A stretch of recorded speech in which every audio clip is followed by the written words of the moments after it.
Construire une école, c'est plus que la volonté. Il faut aussi un terrain. Et parfois, comme ici sur la rue Willow, ça peut être un peu compliqué. Le conseil scolaire francophone a réussi à acheter en 2018 deux maisons pour agrandir le terrain de sa future école Rose et Vent. Mais 7 ans plus tard, ils attendent encore de pouvoir acheter les trois autres. Un problème qui pourrait bientôt changer. Bientôt, le CSF recevra le pouvoir d'expropriation, comme tous les autres conseils scolaires de la province, un résultat direct du récent jugement de la Cour suprême de la Colombie-Britannique.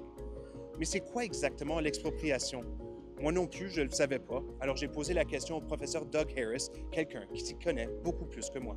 So expropriation is the power of the government or an entity that the government designates with this power to compulsorily acquire land.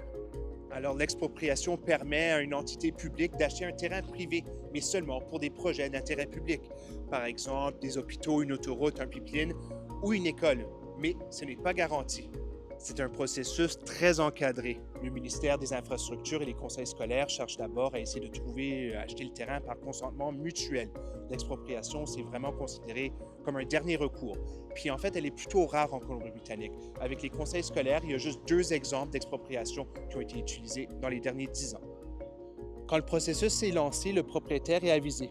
Il a le droit à une audience où est-ce qu'il peut essayer d'expliquer et de prouver pourquoi son terrain spécifique n'est pas nécessaire pour le projet, mais il n'a pas le droit de simplement refuser et de dire non. Property rights are not absolute, but they do have significant protection in the expropriation provisions that allow for the taking, but that compel compensation at market value when land is taken. C'est pourquoi la loi exige une compensation à la juste valeur marchande. Personne perd la valeur de son bien, mais on ne considère pas non plus des trucs comme la valeur sentimentale. Le CSF dit que l'expropriation pourra l'aider à mieux servir les familles francophones de la province. Il explique que le manque de terrain a souvent freiné l'ouverture d'écoles francophones partout dans la province. En résumé, l'expropriation est une mesure exceptionnelle, utilisée rarement et avec prudence, mais elle peut aussi être essentielle pour construire des infrastructures publiques importantes, comme des écoles.